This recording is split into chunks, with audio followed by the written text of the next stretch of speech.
અત્રેની બળવંતરાય પારેખ વિજ્ઞાન નગરી ખાતે આજથી એક સપ્તાહ સુધી સાયન્સ વીકની ઉજવણી થનાર છે.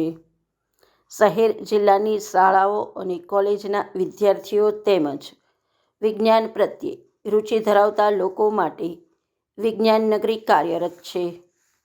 વિદ્યાર્થીઓ અહીં આવીને વિજ્ઞાનના પ્રયોગો સ્વમેળે કરી શકે અને માર્ગદર્શન પણ મેળવી શકે છે.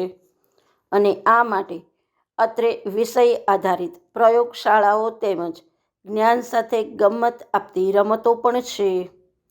સાયન્સ વીકનો પ્રારંભ જીએસએના પ્રમુખ ડૉક્ટર પી.એન. ગજ્જર, સેન્ટ્રલ સોલ્ટના ડાયરેક્ટર ડૉક્ટર શ્રીનિવાસન, ઇસરોના પૂર્વ વૈજ્ઞાનિક ડૉક્ટર સંજીવ ઓઝા અને આમંત્રિતોની વિશેષ ઉપસ્થિતિમાં થયો હતો.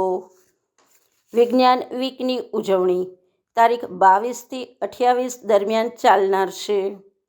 પ્રથમ દિવસે યોજાયેલ કાર્યક્રમને આમંત્રિતોએ સંબોધ્યો હતો.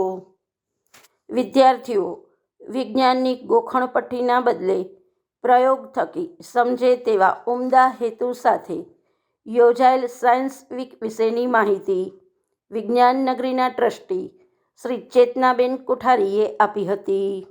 શ્રી ચેતના કોઠારી, શ્રી બળવંત પારેખ વિજ્ઞાન નગરીના ટ્રસ્ટી છું. અમે દર વર્ષે 22 ફેબ્રુઆરીથી 28 ફેબ્રુઆરી વિજ્ઞાનનો મેળો અમે ઉજવીએ છીએ. ડૉક્ટર સીવી રામનની યાદમાં 8 દિવસ માટે અમે પ્રોગ્રામ અલગ અલગ કરીએ છીએ. આ વર્ષે આપણે 2 ઇવેન્ટ કરીએ છીએ કે એમાં એક ડૉક્ટર ગજ્જર, જે ગુજરાત સાયન્સ એકેડેમીના પ્રેસિડન્ટ છે અને તેઓ સાયન્સ વિશે તેઓ વાત કરશે. બીજો ઇવેન્ટ છે તે ઇસરોના મોડલ્સ અને એક્ઝિબિશન્સ લાવવાના છે કે જેની અંદર તેઓ પીએસએલવી છે, ગગનયાન છે, જેના મોડલ્સ ખૂબ લઈને આવશે. તેમના એન્જિનિયર્સ આવશે, સાયન્ટિસ્ટ આવશે અને આપણા અહીંયાના અલગ અલગ કોલેજીસના સ્ટુડન્ટ્સ લોકોને તેઓ ટ્રેન કરશે, જેઓ આપણા ભાવનગરના સ્ટુડન્ટ્સને તેઓ સમજાવશે. આ અમારો પ્રયત્ન જે છે કે અમે ભાવનગરના સ્ટુડન્ટ્સ જે લોકો બહારગામ જઈ અને આવી રીતે ઇસરોમાં કે આઈબીઆરમાં કે ત્યાં જઈને જોઈ શકતા નથી, એ લોકોને આનો લાભ મળે, તેઓને આ બધી માહિતીઓ મળે તે માટેનો છે. અમારો મેઇન મુખ્ય હેતુ શ્રી બળવંત પારેખ વિજ્ઞાન નગરીનો કે ઓન હેન્ડ એક્સપિરિયન્સ આપવાનો. વિજ્ઞાન ગોખવાની વસ્તુ નથી, પણ વિજ્ઞાન એક સમજવાની, જાણવાની વસ્તુ છે. તેમાં વિદ્યાર્થીઓમાં ક્યુરિયોસિટી વધે, તેમનો ઇન્ટરેસ્ટ વધે અને વિજ્ઞાન એક અઘરો વિષય છે તેનો એક ભાવ છે એ દૂર થાય તેવો અમારો પ્રયત્ન છે.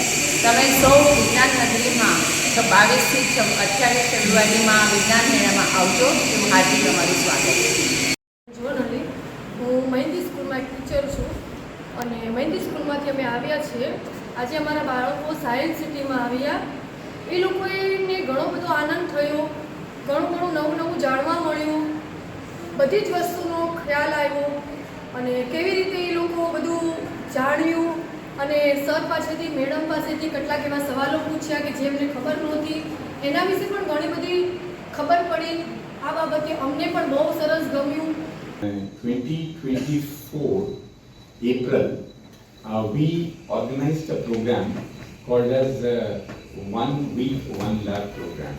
Okay, and where we were exactly doing the same ideology that our honorable minister was making a statement when we were celebrating kind of 80 years of our existence. हमारा ऑर्गेनाइजेशन, हमारा संस्थान है council of scientific and industrial research करके एक संस्थान है.